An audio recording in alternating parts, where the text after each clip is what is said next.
Hola amigos, ¿qué tal? Espero hayan tenido una excelente semana como siempre, que se encuentren muy pero muy bien y que todos los asuntos por la gracia de papá estén en orden.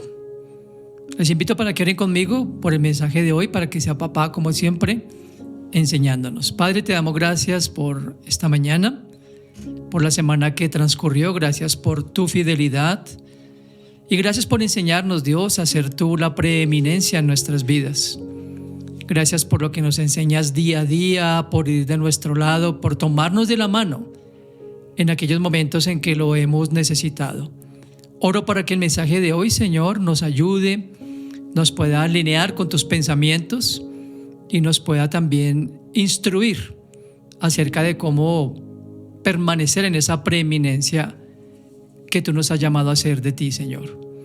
Te pido que quites cualquier obstáculo o distracción y que estos medios tecnológicos funcionen a plenitud para que no tengamos ningún tipo de inconveniente. Te damos las gracias en el nombre de Cristo nuestro Señor. Amén. Muy bien, espero de verdad que hayan tenido una muy buena semana, que estén concentraditos, concentraditas. Son solamente 30 minuticos que vamos a estar aquí, 35 minutos, aprendiendo de la verdad de Dios. La semana pasada, viendo el pasaje del apóstol Pablo a los Colosenses, veíamos por qué Cristo debe ser preeminencia en nuestra vida. Yo voy a hacerte un breve resumen, muy breve resumen, porque Él es la plenitud de Dios y además la cabeza de la iglesia. Porque como creyentes, tú y yo estamos llenos, estamos completos en Él. En tercer lugar, porque en Él encontramos todo lo que necesitamos para nuestra vida cristiana y no en ningún sistema humano legalista ni en un sistema filosófico. La quinta razón, porque si hemos resucitado espiritualmente con Él, tenemos que buscar las cosas celestiales donde Él está sentado a la derecha de Dios. Y la sexta razón, porque además esa realidad nos conducirá a la santidad personal. Pero muchos se preguntarán, ¿cómo puedo hacer como una especie de autoevaluación? ¿Qué debería haber en mi corazón, en mi forma de vida diaria? La semana pasada hablábamos de cómo debemos buscar las cosas de arriba, donde está Cristo sentado, como la forma de hacerlo a preeminencia en nosotros. Y hoy quiero compartir contigo los rasgos, o llamémosle evidencias, de la preeminencia de Cristo en mi vida. Rasgos o evidencias, como lo quieras llamar, de la preeminencia de Cristo en nuestra vida. Y para ello vamos a estudiar juntos el pasaje que sigue en Colosenses capítulo 3, en los versos 12 al 17. Colosenses 3, ubícate ahí, por favor, toma tu Biblia, versículos 12 al 17. Y voy a hacer lectura de este pasaje en la versión que me encanta. Bueno, todas las versiones me encantan, pero son mucho más claros las descripciones o definiciones en la versión TLA. Así de que vamos a leerlo en la versión TLA. Dice el verso 12: Dios los ama mucho a ustedes y los ha elegido para que formen parte de su pueblo. Por eso, vivan como se espera de ustedes. Amen a los demás, sean buenos, humildes, amables y pacientes. Sean tolerantes los unos con los otros, y si alguien tiene alguna queja contra otro, perdónense, así como el Señor los ha perdonado a ustedes. Y sobre todo, dice el verso 14, ámense unos a otros, porque es el mejor lazo de unión. Versículo 15, ustedes fueron llamados a formar un solo cuerpo, el cuerpo de Cristo. Dejen que la paz de Cristo gobierne sus corazones y sean agradecidos. No se olviden nunca de las maravillosas enseñanzas de Cristo, y cuando se enseñen unos a otros o se corrijan, háganlo de manera inteligente. Canten salmos, himnos y cantos espirituales dando gracias a Dios de todo corazón.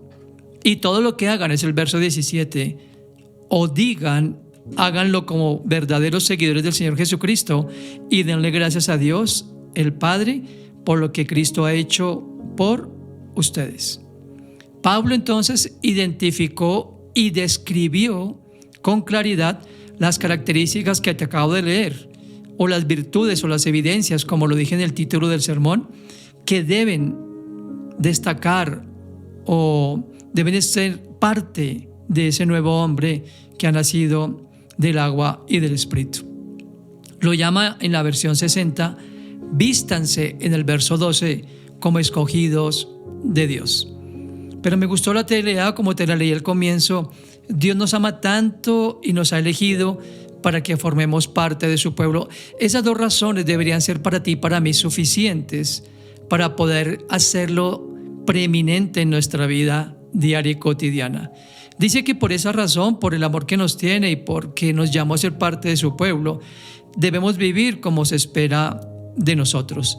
Lo primero que aquí destaca Pablo es: ámense unos a otros, o amen a los demás, es la primera característica. Pero antes de definir lo que es el amar a los demás, creo que te has dado cuenta que estas mismas palabras que Pablo usó en esta carta a los Colosenses son muy similares a las que usó para describir el fruto del Espíritu, y tú bien debes saber que el fruto del Espíritu debe ser algo inherente. Si tú has nacido de nuevo, si eres una nueva criatura, si Cristo es tu Señor, entonces ese fruto del Espíritu, de que el Espíritu viva en tu vida, de que haya hecho habitación en tu vida, debe ser evidente, no solamente por lo que piensas, sino sobre todo por lo que haces, conforme a lo que actúas. Y en el Gálatas capítulo 5, solamente por mencionarlo, Pablo dice: obedezcan al Espíritu de Dios y así no desearán hacer lo malo. Dice Gálatas 5, 16, 17, porque los malos deseos están en contra de lo que quiere el Espíritu de Dios y el Espíritu está en contra de los malos deseos. Por lo tanto, ustedes no pueden hacer lo que se les antoje, dice en esta misma versión TLA. Y luego los versos 22 al 24 describe, ¿no?, lo que es ese fruto del Espíritu. Así que tú y yo nos encontramos colocados, cimentados, arraigados, afirmados. Cristo está en nosotros y nosotros estamos en Él. Y es en ese lugar, solamente cuando Cristo está en nosotros y nosotros en Él, donde el Espíritu Santo puede actuar y capacitarnos para vivir bajo su control. Entonces comienza diciendo: amen a los demás. Saben que el amor es la base de todas las cosas que Dios hace y por la cual Dios quiere que nosotros vivamos, y que sea nuestra única motivación, el amor a Él y el amor hacia los semejantes. Ustedes recordarán que Cristo, cuando le hablaron de todos los mandamientos, Él dijo: toda la ley se puede resumir tan solo en 2 mandamientos: amarás al Señor tu Dios con todo tu corazón, tus fuerzas y tu alma, y a tu semejante como a ti mismo. Así es de que el Señor Jesús, cuando habla a sus discípulos en Juan capítulo 13, verso 34, les dijo: un mandamiento nuevo les doy, ámense unos a otros. Ustedes deben amarse de la misma manera que yo los amo. Juan capítulo 13, verso 34. Y este mismo mandamiento lo podemos leer en otros pasajes, solamente voy a citarlos, voy a leerlos para que tú los consignes ahí en tus notas. En Juan 15, versículos 12 al 14, Jesús dijo: y esto es lo que les mando, que se amen unos a otros, así como yo los amo a ustedes. Nadie muestra más amor que quien da la vida por sus amigos. Ustedes son mis amigos si hacen lo que les mando. Y en Gálatas 5:14, el apóstol Pablo escribió: toda la ley de Dios, escucha, toda la ley de Dios se resume en un solo mandamiento. Cada uno debe amar a su prójimo como se ama a sí mismo. Las palabras que citaba hace un momento que Cristo mencionó. Y en Primera de Juan capítulo 3, versículos 10 y 11, Primera de Juan 3, 10 y 11, podemos saber quién es hijo de Dios y quién es hijo del diablo. Los hijos del diablo son los que no quieren hacer lo bueno ni se aman unos a otros. ¡Wow! Versículo 11, desde el principio se les ha enseñado a ustedes que nosotros debemos amarnos unos a otros. Así de que la primera evidencia o la primera marca o la primera característica que debe distinguir a alguien que tiene a Cristo como su preeminencia es amar a su prójimo.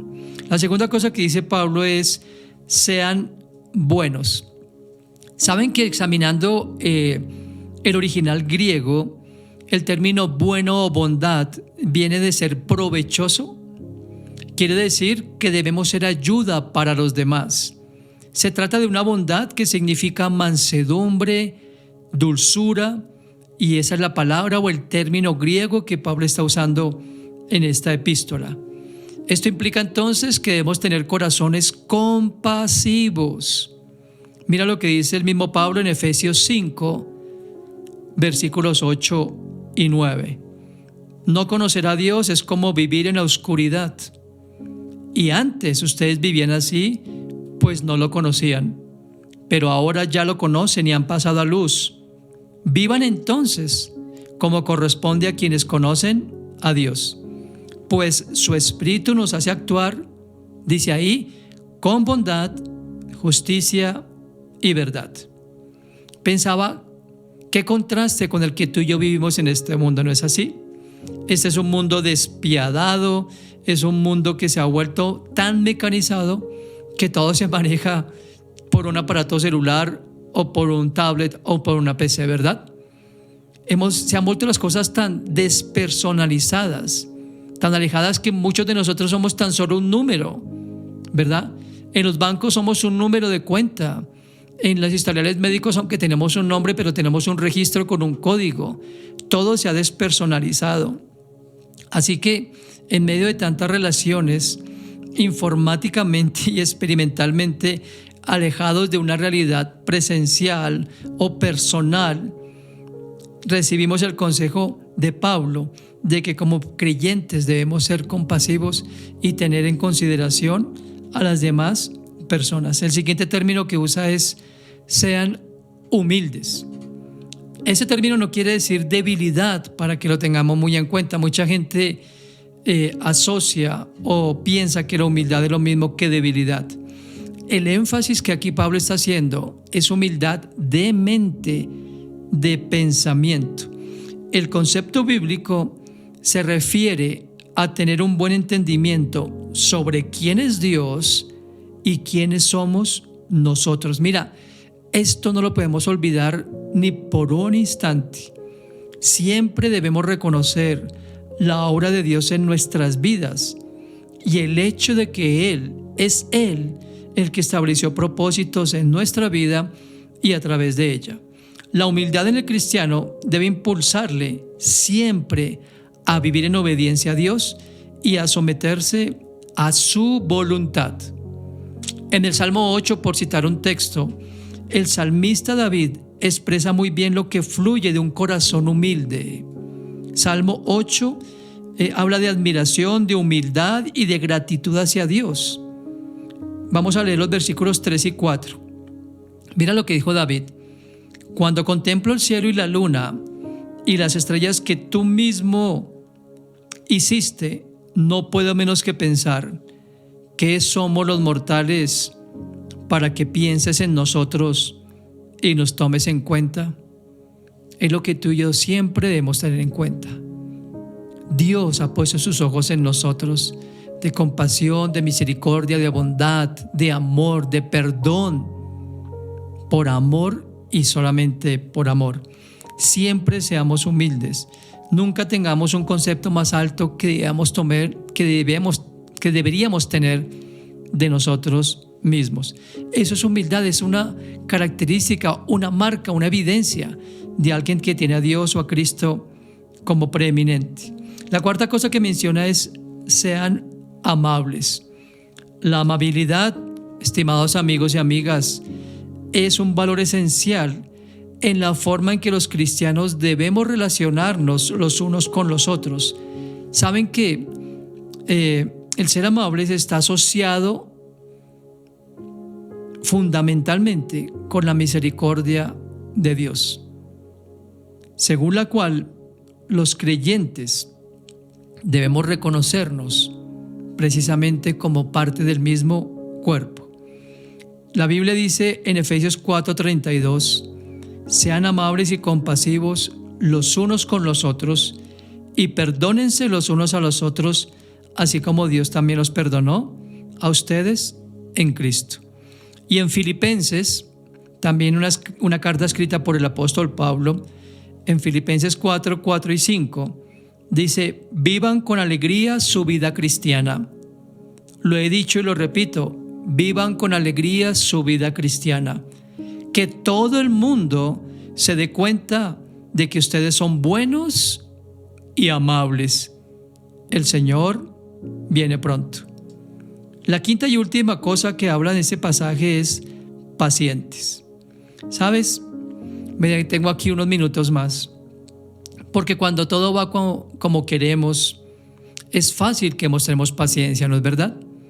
La verdadera prueba de la paciencia viene cuando nuestros derechos son violados, cuando de pronto otro automóvil nos cierra cuando estamos conduciendo en medio del tráfico, o cuando nos tratan injustamente, o cuando nuestro compañero de trabajo se burla de nuestra fe.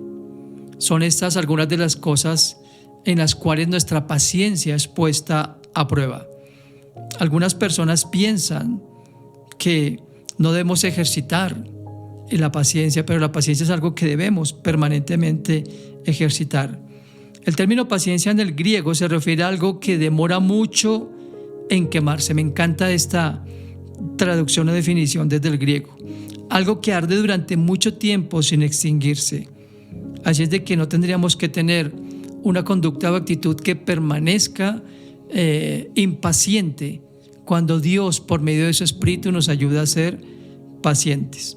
La paciencia revela, escucha bien y toma nota ahí, la paciencia revela nuestra fe en el tiempo, la omnipotencia y el amor de Dios. ¿Escuchaste bien? La paciencia revela nuestra fe en el tiempo, la omnipotencia y el amor de Dios.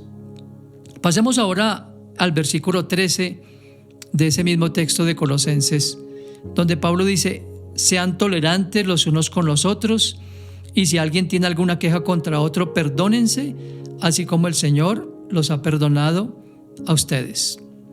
Pablo aquí se refiere a situaciones en las que tal vez, como lo hablaba en el pasaje anterior, no somos tratados con justicia, o tal vez las personas no actúan en concordancia a como nosotros actuamos con ellas. Pero tú debes saber que tanto los deberes cristianos como en este caso las marcas que debemos tener o las evidencias que deben caracterizar nuestra vida no tienen por qué estar sujetas o afectadas por la actitud o conducta de otros. ¿Qué debemos hacer entonces cuando nuestros derechos son vulnerados? Como lo dije antes, dice ahí: de la manera que Cristo nos perdonó, también lo debemos hacer nosotros. Y cuando tengamos alguna queja, algún reclamo, algún reparo, escucha bien lo que quiero decirte hoy, hacia otra persona, si es mi prójimo, si es alguien, por ejemplo, de la iglesia, ¿qué debemos ir a hacer? Hay dos pasajes que no voy a citar textualmente, pero para que anotes allí. Dice en Mateo capítulo 18 que si mi hermano tiene algo contra mí, debo ir a esa persona. Debo ir y aclarar la situación. ¿Sabes? A veces son producto de rumores o tal vez un malentendido. Alguien escuchó mal o escuchó tan solo la fracción de una conversación y escuchó tu nombre y están adelantando cosas o simplemente especulando y diciendo tal persona está hablando mal de X o Y, hermano o hermana, o aún más cuando es un familiar o alguien allegado a nosotros. Así es de que dice aquí, si alguno tiene queja, en primer lugar debe perdonarlo. Yo creo que lo que acabo de decir es implícito en el texto. Para poder ser tolerantes debemos aprender a convivir juntos. Debemos aprender a entender que tenemos tantas diferencias, tanto de pensamiento como de conducta, pero somos parte del mismo cuerpo. Así que yo te animo, si de pronto en ese momento estás en medio de una situación parecida, de que hay algo que aclarar con alguien, ve a esa persona, lee Mateo 18 allá en casa, y esos son los pasos que Cristo da.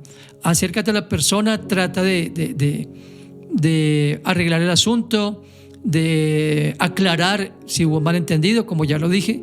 Y si esa persona es renuente, dice ahí el mismo texto para que lo leas, debes ir con otra persona para que consten los dos que hay en ti una disposición permanente de poder arreglar los asuntos. Así como Cristo nos ha perdonado, debemos perdonar siempre. Alguna vez leí una frase que decía: si alguna vez sientes que es para ti difícil perdonar, solamente piensa por un momento cuánto te ha perdonado a ti Cristo.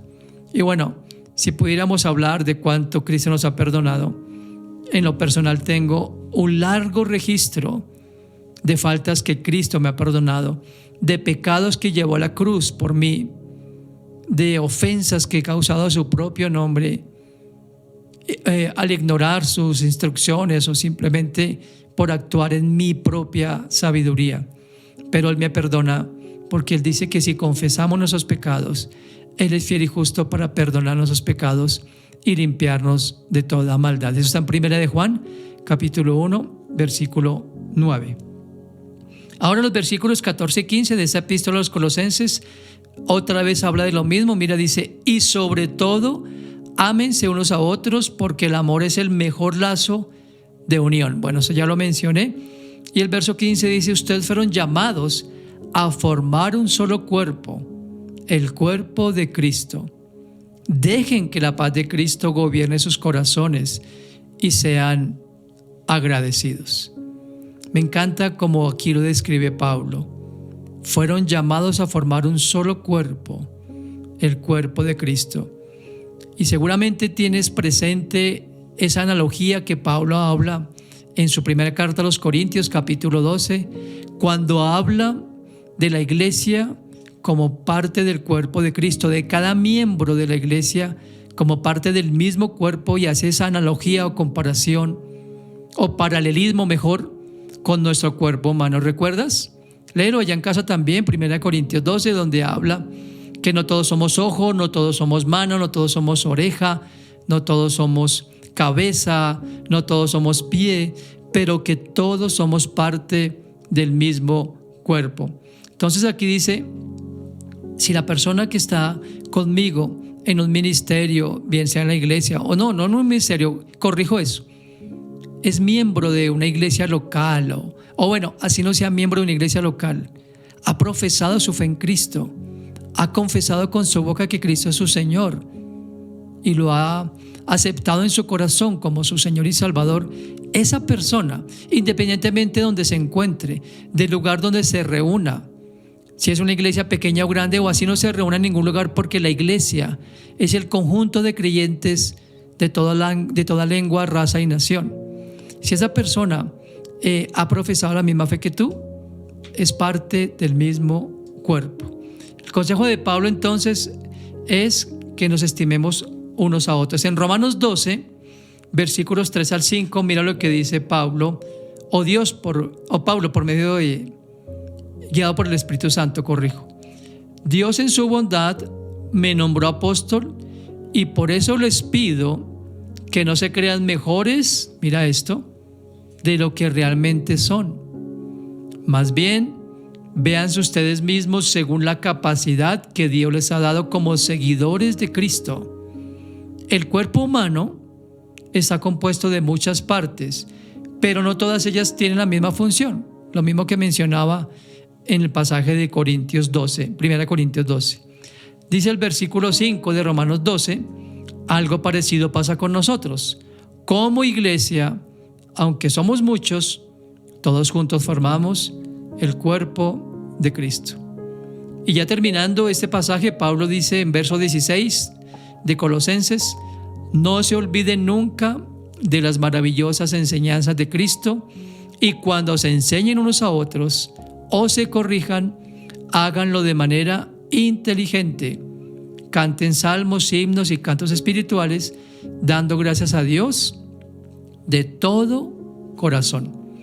En la versión 60 dice, la palabra de Cristo mora en abundancia en ustedes. De esto hemos hablado en otros pasajes, en otros sermones, en otras exposiciones bíblicas. Tú y yo necesitamos estar familiarizados con la palabra de Cristo para que ella more en nuestro corazón. Una persona que ha puesto a Cristo como preeminencia en su vida, como lo hablaba en el sermón pasado, tiene anhelo por la verdad de Dios, tiene el deseo de compenetrarse con la revelación de Dios, tiene esa sed y hambre de intimar con Él permanentemente. Por eso dice, no se olviden nunca de lo principal. Es en la intimidad con Cristo, ya te lo he dicho muchas veces, donde tú creces más. Es en el sumergirte en esa verdad de Dios, donde tu fe no solamente se afirma y se establece, sino que empieza a dar fruto de forma natural. Y ahora dice que también debemos enseñarnos o corregirnos de forma inteligente. Y un versículo que me ha ayudado mucho a mí está en Hebreos 10:24, que dice: tratemos de ayudarnos unos a otros y de amarnos y de hacer lo bueno.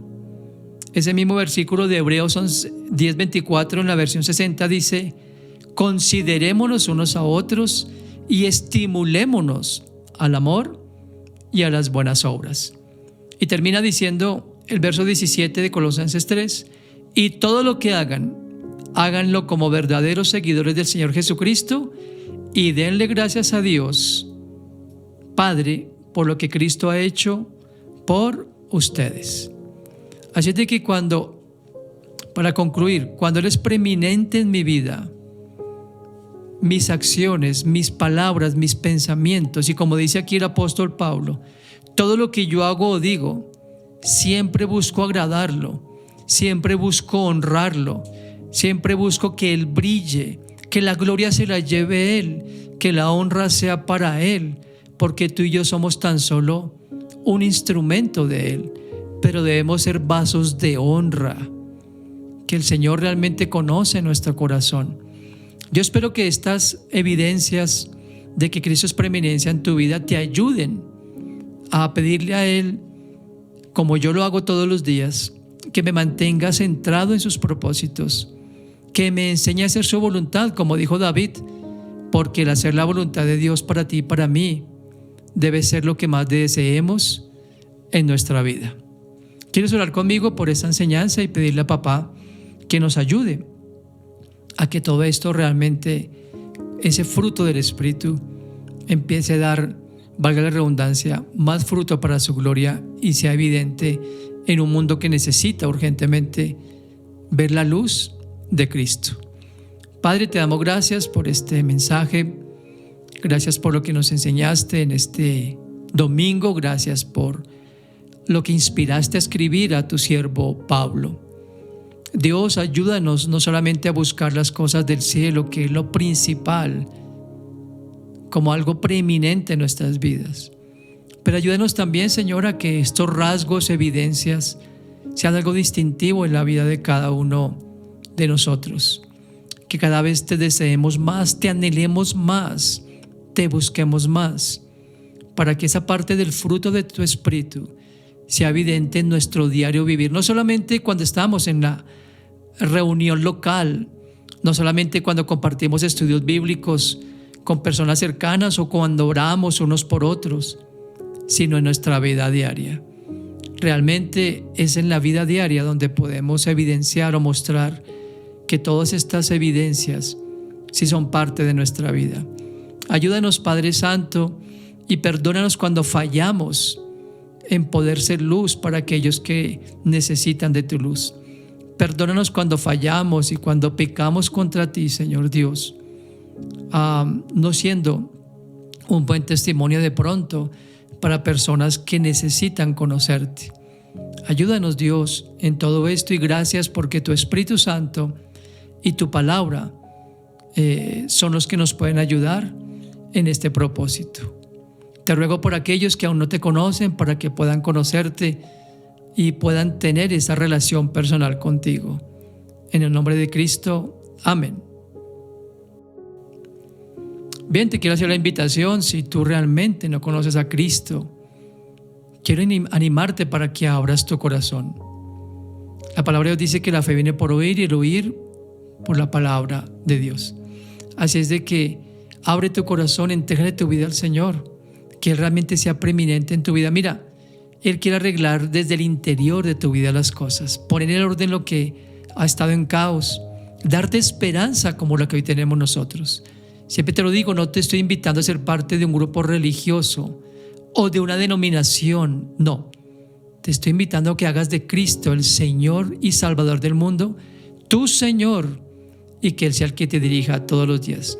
Si puedo ayudarte, escríbeme aquí Aquí está la caja de comentarios, aquí en YouTube. Escríbeme, colócame tus datos y con el mayor gusto te respondo y te puedo ayudar con mi esposa Pili a poder conocer esas verdades de Dios. No olvides que tenemos grupos de estudio entre semana conociendo a Dios. También escríbeme allí si quieres ser parte de un grupo de estudio. Y los miércoles a las 7:30 el grupo de oración. No olvides también visitar nuestros perfiles de Instagram, González_Richie, donde todos los días colocamos palabra de papá, meditaciones de su verdad que nos estimulan, como lo decía hoy. Es una de las características que debemos tener como hijos de Dios, estimularnos, animarnos al amor y a las buenas obras. Y en Facebook nos encuentras como Richie Pili González. Es un perfil, se llama así porque es un perfil conjunto con mi esposa Pili y juntos ahí alimentamos de la verdad de Dios ese perfil para que tú también como yo pues no perdamos de vista lo principal que es la verdad de Dios.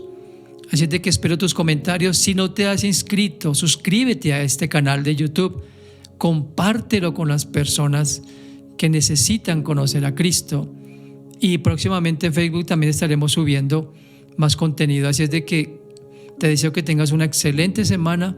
Dios te bendiga y espero seguir viéndote por estos medios. Hasta pronto.